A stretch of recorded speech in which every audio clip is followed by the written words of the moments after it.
mirë me veten dhe jo çdo rast kërkon kirurgji plastike. Ky fevziu bën ky kirurgji plastike sipas teje, unë e di që si ja bën ju, po ky bën kur e shef kështu, ky bën kirurgji plastike. Nuk ka bërë asgjë. Në syrin tim kritik, jo. Nuk ka ndërhyrë, domethënë. Jo, asnjë gjë s'ka ndërhyrë. Atë lëkurën e tërhequr kështu si tullumbace ka natyrale. Po. E mirë. Në syrin tim po. Jo, bëra një po bien ka shumë nga këta. Është gjenetike në shumë persona, për postë të tjera, po. Ai është i ri i përjetshëm.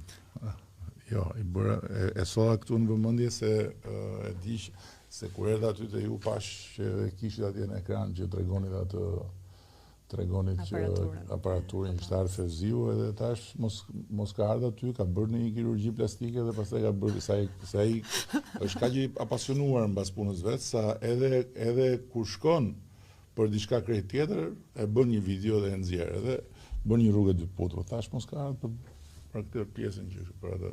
Po domethënë këtë pjesën tullën fevziu e ka komplet natyrale, sipas teje. Po, sipas meje dhe po ti besoj që edhe kur më shef mua nuk dyshon që mos. Unë e kam smundje të profesionit që çdo person që shikoj mendoj si mund ta rregulloj për mirë. Por unë mendoj që jam i parregullueshëm, jam mua më pëlqen kështu si je, për të qenë sinqert, në rastin konkret. Ti këtë the mirë se po ti ju ta rregulloj do bëhet më keq se më mirë lëre siç është. Jo, absolutisht, por ka disa persona që duken bukur në mënyrën si janë, nuk ka nevojë që të jetë çdo gjë perfekte, dhe kirurgjia plastike është bërë për disa persona që ndoshta shikojnë sa problemet e vetja që dhe unë nuk i shikoj. Se dhe unë hasem në përditshmërinë time me pacientë që kërkojnë. Ti vetë ke bërë kirurgji plastike? Vetëm hundën. E ke bërë ato unë, po që keni të zakon që bëbë një unë? Unë fakt e kisha pjesë funksionale deviacion të brendshëm. Ka 30 vjetë. Pastaj është dhe çik gjenetike shqiptare. Jo 30 vjetë, nuk e di sa ka, që nuk ja fal një shoqes time që vajti edhe ndroi hundën. Nuk ja fal dot, nuk i përshtatej me karakterin hunda që kishte. E kemi shumë shoq. Ajo tani se është dhe pak. Po të disesh nga këto kriteret që keni ju që hunda dje, ajo ishte undere. Okay. Por hunda e saj ishte i shkonte aq shumë dhe ishte e bënte aq veçantë sa që kur e ktheu kështu, që atëherë mund duhet më që. Po duket sikur ka plagosur vetëm. Se ti që keni këtë që bën. Si e ke pas hundën ti përpara, pas kështu si shpon?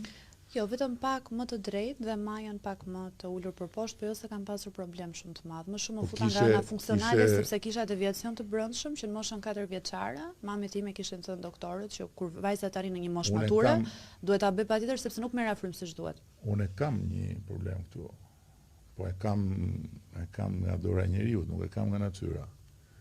Se ma kanë marrë një hundën në dorë, ma kanë marrë një hundën në dorë ca skulptor nga ata të hurit dhe litarit, edhe ma kanë bërë copash hundën. Edhe në frymari ke probleme? Në pjesën këtej, po kam problem. Pjesën këtej është ka një e shikoj deviacion, po. Deviacioni dhe nga dëmtimet krijohet shumë persona, aksidente, probleme gjatë jetës. Mua ma morën dorë skulptorët dhe skulptorë kështu me leva hekuri edhe gyp, e kam dhe këtu mbrapa, edhe këtu, po të shorë, këtu. Po, këto janë patina e kohës, skulpturat, edhe kur ju thyet në i hund, në i dorë nga koha, nuk është mirë që t'ja u zëvëndësosh edhe t'i bësh me dhe me eksiguran të reja. Kështu mendoj unë. Jo çdo kush e meriton. Po, kur pash që 500 hund i kishte ndruar vetëm ai personazhi atje, tash më këtu bëganami. Është operacion e mi kërkuar. Hunda. Po, nga burrat. Edhe nga femrat, sa të thuash femrat dhe burrat. Edhe nga burrat shumë, po. Po burrat shumë. Po ç'a duam këta? Edhe tek pjesa mjekësisë estetike, vlen për tu përmendur, ne kemi arritur në një raport 50-50, meshkuj dhe femra i bëjnë njësoj. Bëjnë edhe abdominoplastik, bëjnë dhe reduktim dhjame me kirurgji, meshkujt shumë, për heqjen e barkut për shembull, ose lëkurën e tepërt kur dobësohen. Ato e bëjnë nga stresi i peshës dhe ato se nuk ajo se e bëjnë për t'i dhënë i lëvizje me bel rrugë. Ka që bëjnë dhe modelim, por më tepër është për pjesën e humbjes peshës. Po kështu nga ata që shikonin në televizor, që dalin në televizor, që bëjnë kështu kur ju shif, ti i kupton kur i shef, besoj. Në shumicën e rasteve, po.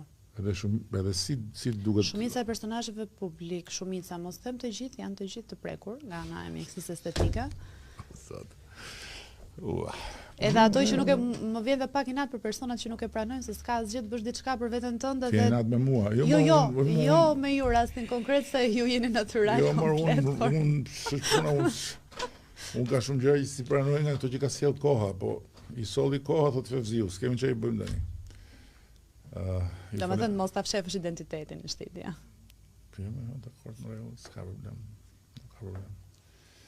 Dottore, è un po' complicata la vita.